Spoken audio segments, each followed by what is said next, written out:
দুপুরবেলা খাওয়া দাওয়া করে ছাতা হাতে নিয়ে বরের সাথে বেরিয়ে পড়লাম কেকের জিনিসপত্র কেনাকাটা করতে। আমার কিছু জিনিস কেনার ছিল কেকের, সেগুলি সমস্ত কিছু নিতে যাই। আমার যেহেতু প্রতি মাসে 4টে থেকে 5টা অর্ডার থাকে, হ্যাঁ, তার জন্য আমি বেশি মাল তুলি না, একবারে অল্প অল্প করে মাল তুলি।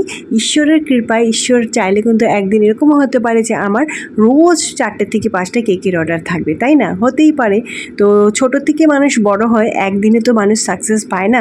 তো তোমরাও সাপোর্ট করো, তাহলে আমি ইউটিউবে কিন্তু সাকসেস পাবো। তো দেখো মাল হাতে নিয়ে চলে এসেছি বাড়িতে। তাহলে চলো তোমাদের সাথে একটু শেয়ার করি কী কী কেনাকাটা করলাম। তো প্রথমে আমি নিয়েছি কেক বক্স। এখানে 5টা কেক বক্স আছে 2 পাউন্ডের, কারণ বেশিরভাগ আমার কাছে 2 পাউন্ডের কেকেরই অর্ডার আসে।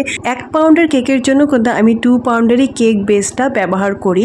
আর রিসেন্ট আমার কাছে অনেক মানে হাফ পাউন্ডের কেকের অর্ডারও আসছে, তো সেটার জন্য আমি 1 পাউন্ডের কেক বেসটা ব্যবহার করব। তো দেখো এখানে আমার কেক বোর্ডগুলো আছে, এখানেও কিন্তু 5টা কেক বোর্ড আছে।